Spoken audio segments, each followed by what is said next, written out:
Hello friends, आप सभी का मेरे यूट्यूब चैनल एजुकेशन टॉक में स्वागत है।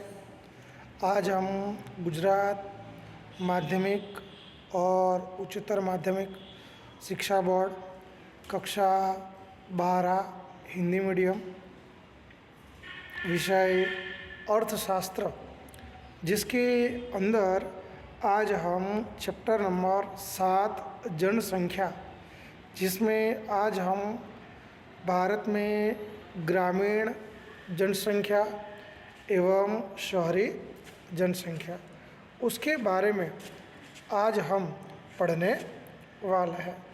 तो सबसे पहले ग्रामीण जनसंख्या और शहरी जनसंख्या किसे कहते हैं वो हमें पता होना चाहिए। तो हम सबसे पहले ग्रामीण जनसंख्या और शहरी जनसंख्या का अर्थ समझने का प्रयत्न करते हैं। तो सबसे पहले दोस्तों हम उसका अर्थ समझने का प्रयत्न करते हैं। तो भारत देश की कुल जनसंख्या में कितने लोग ग्रामीण विस्तार में रहते हैं और कितने लोग शहरी विस्तार में रहते हैं, उसे कहते हैं ग्रामीण और शहरी जनसंख्या। ग्रामीण और शहरी जनसंख्या की जो जानकारी है वो जानकारी हमें ग्रामीण और शहरी जनसंख्या के प्रमाण के द्वारा ही पता चलती है। ग्रामीण क्षेत्र में रहने वाली जनसंख्या और शहरी क्षेत्र में रहने वाली जो जनसंख्या है उसका जो प्रमाण होता है उसके द्वारा ही हमें सारी जानकारी पता चलती है। इसके अलावा ग्रामीण क्षेत्र में रहने वाली जनसंख्या और शहरी क्षेत्र में रहने वाली जो जनसंख्या है उस पर विभिन्न परिबलों का प्रभाव हमें देखने को मिलता है। अगर हम उन परिबलों की बात करें तो उन परिबलों में रोजगार, शिक्षा, आरोग्य, स्वास्थ्य की सुविधाएं, सामाजिक जीवन की गुणवत्ता, आर्थिक मुआवजा और व्यवसाय, ये सभी परिबल ग्रामीण एवं शहरी जनसंख्या पर अपना प्रभाव डालते हैं। अब हम भारत देश में ग्रामीण और शहरी जनसंख्या की जानकारी हम एक तालिका के द्वारा प्राप्त करने का प्रयत्न करते हैं। एक तरफ वर्ष है, एक तरफ ग्रामीण जनसंख्या, दूसरी तरफ शहरी जनसंख्या और आखिर में भारत देश की कुल जनसंख्या।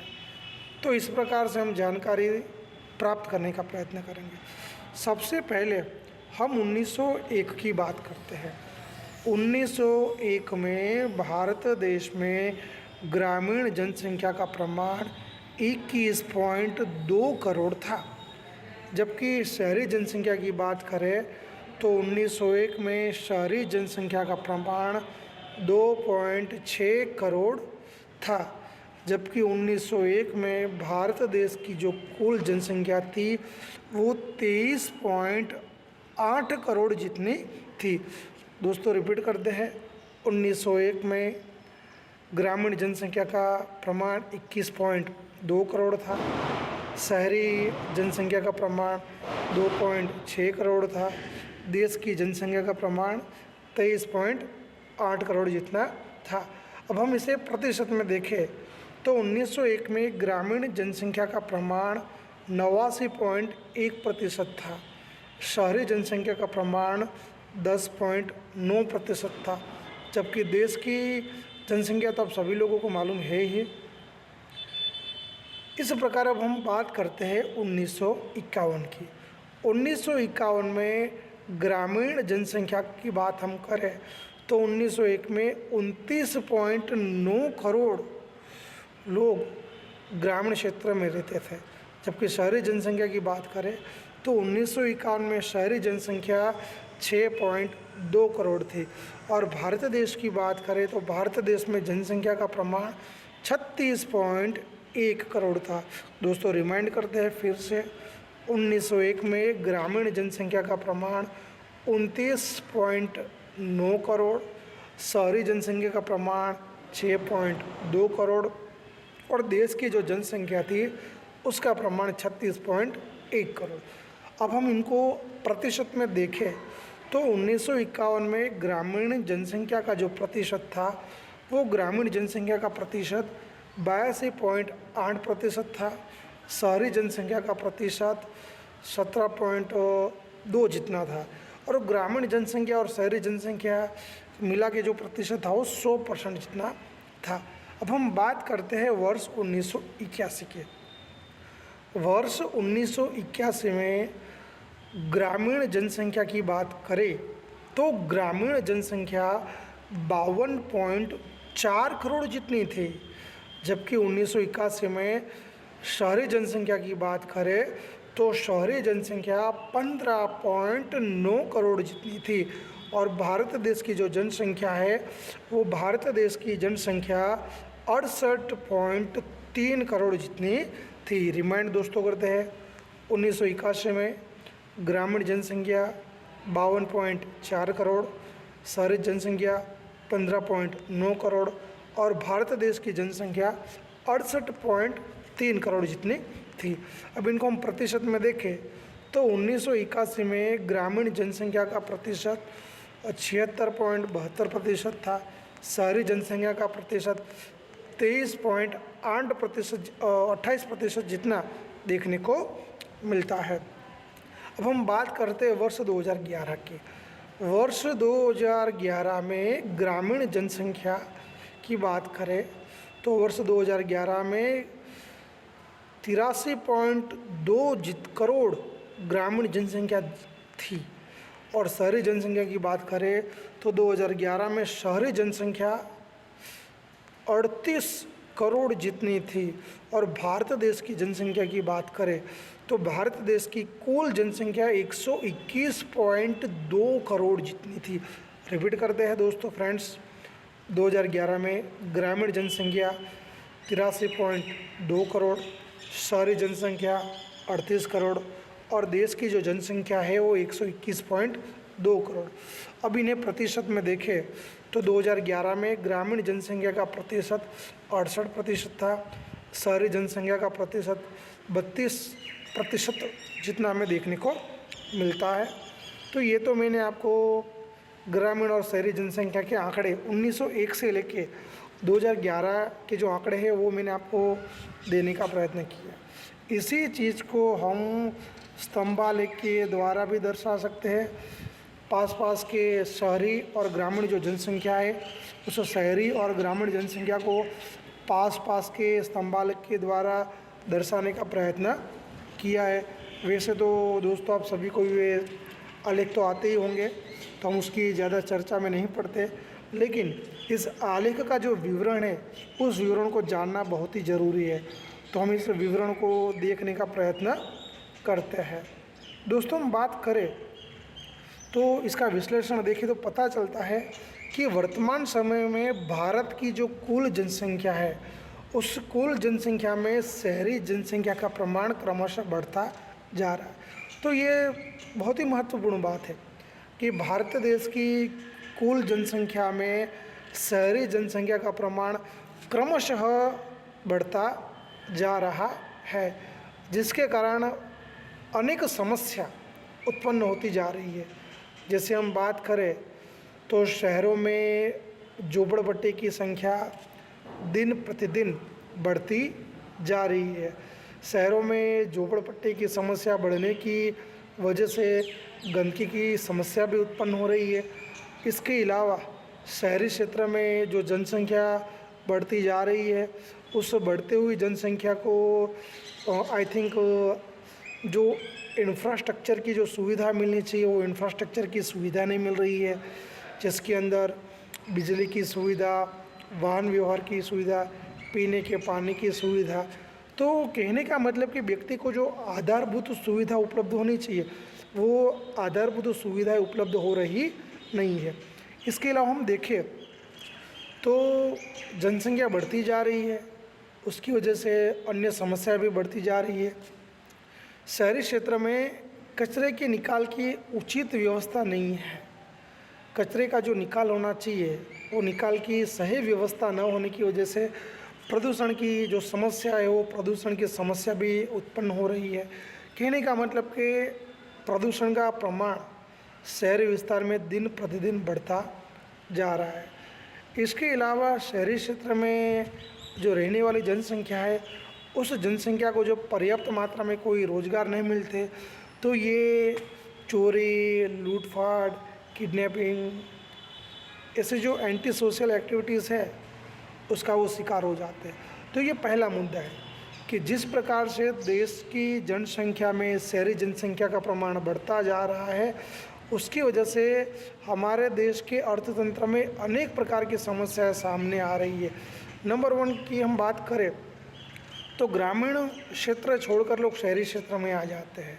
शहरी क्षेत्र में आ जाते तो सबसे पहली समस्या उसके लिए आवास की होती है, और ग्रामीण क्षेत्र के लोग ज़्यादा पढ़े लिखे भी नहीं होते, उसकी वजह से उनको रोज़गार प्राप्त करने में भी कठिनाई का सामना करना पड़ता है। इसके अलावा अगर हम देखें, अगर उनको रोज़गार मिलता भी है तो मेहनत मजदूरी वाला रोज़गार मिलता है, जिसके सामने उनकी जो आय होती है बहुत ही कम होती है। उसकी वजह से मजबूरन उनको शहर के बाहर झोपड़पट्टी में रहना पड़ता है, और बाद में धीरे धीरे ये जो झोपड़पट्टी की जो संख्या होती है वो संख्या बढ़ती जाती है। झोपड़पट्टी की संख्या दिन प्रतिदिन बढ़ती जाती है, और उसकी वजह से वहाँ हम बात करें तो जो आधारभूत सुविधाएं चाहिए, पीने के लिए साफ़ सुथरा पानी, वाहन व्यवहार की सुविधा, बिजली की सुविधा, सड़क की सुविधा, ये सारी आधारभूत सुविधाएं व्यक्ति को नहीं मिलती। जहाँ देखो वहाँ आपको गंदगी ही देखने को मिलती है। इसके अलावा वहाँ पे कचरा जो होता है, उस कचरे के निकाल की कोई योग्य प्रमाण में व्यवस्था नहीं होती, या यूँ कहे तो गलत नहीं है कि कचरे का निकाल किया जाता नहीं है, तो प्रदूषण की समस्या भी उत्पन्न होती है। इसके अलावा ग्रामीण क्षेत्र में से लोग शहरी क्षेत्र में आते हैं और बहुत जगह रोज़गार के लिए तलाश भी करते हैं, लेकिन रोज़गार जब नहीं मिलता है तो मजबूरन वे लोग असामाजिक प्रवृत्ति में जुड़ जाते हैं। चोरी करना, लूटपाट करना, किडनैपिंग करना, मर्डर करना, तो ऐसे असामाजिक प्रवृत्ति में जुड़ते हैं। तो कहने का मतलब कि जिसकी वजह से शहर में कानूनी व्यवस्था के प्रश्न भी हमें उत्पन्न हुए देखने को मिलते हैं। दूसरे मुद्दे की हम बात करें तो 1901 में ग्रामीण जनसंख्या 21.2 करोड़ थी। प्रतिशत के हिसाब से देखें तो 89.1% जितनी थी, जो 2011 में 83.2 करोड़ हो गई। सही है, रिपीट करते हैं, 1901 में ग्रामीण जनसंख्या 21.2 करोड़ थी, जो 2011 में 83.2 करोड़ हो गई। तो प्रतिशत की दृष्टि से देखा जाए तो जनसंख्या में हमें कमी देखने को मिलती है। उसके कारण की बात करें तो उसका कारण ग्रामीण विस्तारों में रोजगार के ज़्यादातर अवसर लिमिटेड होते हैं, तो उसकी वजह से वो शहरों में आते हैं। ग्रामीण क्षेत्र में पर्याप्त मात्रा में रोजगार के अवसर न होने की वजह से मजबूरन उन्हें शहरों में आना पड़ता है, क्योंकि ये जो रोजगार के अवसर होते हैं वो अधिकतर शहरों में केंद्रित होते हैं। रोजगार के जो चांसेस होते हैं वो शहरों में होते हैं, तो उसकी वजह से ग्रामीण क्षेत्र में रहने वाले जो लोग होते हैं उन लोगों को पर्याप्त मात्रा में ग्रामीण क्षेत्र में रोजगार के अवसर नहीं मिलते, नौकरी धंधा व्यवसाय नहीं मिलता, तो उसकी वजह से मजबूरन वे लोग गांव से शहर की ओर स्थानांतरित होते हैं।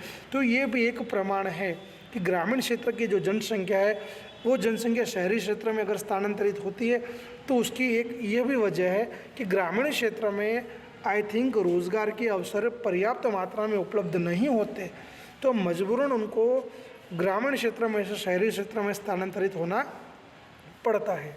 दोस्तों, हम तीसरे मुद्दे की बात करें तो 1901 में शहरी जनसंख्या की बात करें तो 1901 में शहरी जनसंख्या 2.6 करोड़ थी, जो 2011 में बढ़ के हो गई 38 करोड़। यानी कि प्रत्येक दशक के अंदर शहरी जनसंख्या का जो प्रमाण है वो प्रमाण हमें बढ़ता हुआ देखने को मिलता है। और उसकी वजह की हम बात करें तो उसकी वजह ढेर सारी है। शहरों में अनेक प्रकार के आकर्षण होते हैं। उन आकर्षणों की वजह से ग्रामीण क्षेत्र के लोग आकर्षित होकर शहरों में आ जाते हैं। ग्रामीण क्षेत्र के लोग शहरी क्षेत्र की जो सुविधाएं होती है उन सुविधाओं से आकर्षित होकर शहरों में आते हैं।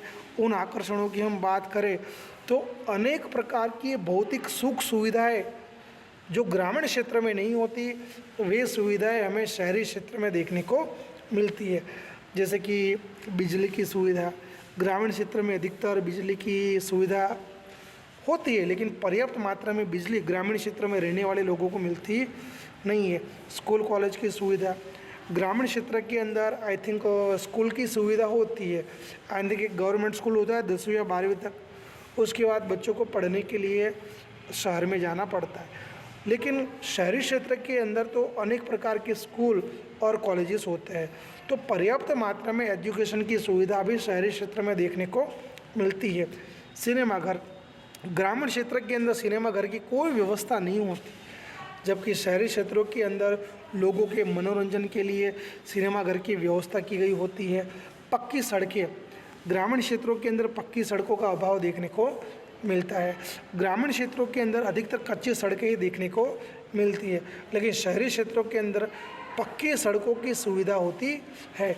वाहन व्यवहार की सुविधा, ग्रामीण क्षेत्रों के अंदर पर्याप्त मात्रा में वाहन व्यवहार की सुविधा होती नहीं है, लेकिन शहरी क्षेत्रों के अंदर पर्याप्त मात्रा में वाहन व्यवहार की सुविधा होती है।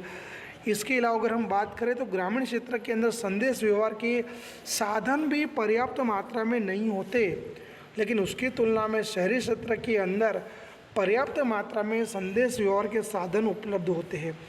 इसके अलावा सांस्कृतिक और मनोरंजन की सुविधाएं जो ग्रामीण क्षेत्रों में उपलब्ध नहीं होती, लेकिन शहरी क्षेत्रों में पर्याप्त मात्रा में सांस्कृतिक एवं मनोरंजन की सुविधाएं उपलब्ध देखने को मिलती है।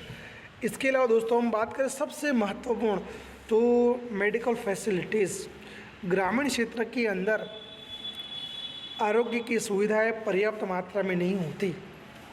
अगर कोई व्यक्ति बीमार होता है, अगर कोई व्यक्ति को तकलीफ़ होती है तो उसे शहर में इलाज के लिए ले जाना पड़ता है, लेकिन शहरी क्षेत्रों के अंदर एक से बढ़कर एक मेडिकल फैसिलिटीज़ आपको मिलती है। मल्टी स्पेशलिटी हॉस्पिटल आपको वहाँ पे उपलब्ध होते हैं। जो मल्टी स्पेशलिटी हॉस्पिटल होते हैं वहाँ पे सभी प्रकार के इलाज पेशेंट का किया जाता है। तो कहने का मतलब कि ग्रामीण क्षेत्र में जो सुविधाएं नहीं होती वे सारी सुविधाएं शहरी क्षेत्रों में होती है, और उसकी वजह से ग्रामीण क्षेत्र के लोग उन सुविधाओं से आकर्षित होकर गांव छोड़कर शहरों में आ जाते हैं। थोड़ा आगे देखें, जमींदारी प्रथा उन्मूलन, शराब पीढ़ी पर नियंत्रण के कारण भी तमाम लोग शहरों की ओर आकर्षित होते हैं। तो ग्रामीण क्षेत्र के अंदर आज भी जमींदारी प्रथा हमें देखने को मिलती है। जमींदारों पे किसी प्रकार का कोई नियंत्रण नहीं होता। इसके अलावा ग्रामीण क्षेत्रों के अंदर जो भी आई थिंक वित्त देने वाले होते हैं, ऐसे जो शराफी पीढ़ियाँ होती है, तो उस पर किसी प्रकार के कोई नियंत्रण नहीं होते। लेकिन शहरी क्षेत्र के अंदर जो जमींदारी प्रथा होती है वो जमींदारी प्रथा देखने को नहीं मिलती। इसके अलावा जो शराफ पीढ़ी होती है उसमें भी सरकार के द्वारा जो कानून लगाए गए होते हैं वो कानूनों की वजह से उन पर नियंत्रण होता है। तो ये ऐसे बहुत सारे कारण हैं कि जिसकी वजह से ग्रामीण क्षेत्र के लोग शहरी क्षेत्र की ओर आकर्षित हो जाते हैं। तो दोस्तों आपने देखा कि शहरी एवं ग्रामीण जनसंख्या किसे कहते हैं। हमने दोस्तों 1901 से लेके 2011 तक शहरी और ग्रामीण संख्या की हमने बात की। वर्तमान समय के अंदर दिन प्रतिदिन भारत देश की कुल जनसंख्या में शहरी जनसंख्या का प्रमाण बढ़ता जा रहा है। शहरी जनसंख्या का प्रमाण बढ़ने से हमारे सामने कौन सी समस्या उत्पन्न होती जा रही है उसके बारे में चर्चा की। इसके अलावा ग्रामीण जनसंख्या स्थानांतरित होकर शहरों में क्यों आ रही है उसकी बात की, और आखिर में हमने ग्रामीण क्षेत्र के लोग शहरी क्षेत्र में जो आकर्षण है उन आकर्षणों से आकर्षित होकर आते हैं जिसका ग्रामीण क्षेत्र में हमें अभाव देखने को मिलता है। तो हमने पूरे वीडियोस में ये सभी टॉपिक की हमने चर्चा की। दोस्तों अगर आपको हमारा ये वीडियो पसंद आए तो उसे लाइक कीजिए, हमारे इस वीडियो को शेयर कीजिए और हमारा जो यूट्यूब चैनल है जिसका उद्देश्य केवल और केवल बच्चों को ऑनलाइन शिक्षा देना है, तो उसे सब्सक्राइब करना न भूलें। आपके कोई सलाह हो, आपके कोई सुझाव हो, आपके कोई ओपिनियन हो तो आप हमें कमेंट बॉक्स में लिखकर भेज सकते हैं। हम उसका सॉल्यूशन करने का पूरा प्रयत्न करेंगे। हम नए वीडियो में एक नए टॉपिक के साथ, एक नए मुद्दे के साथ आपके सामने फिर से उपस्थित होंगे। तब तक जय हिंद, जय भारत, वंदे मातरम, भारत माता की जय। धन्यवाद। अस्तु।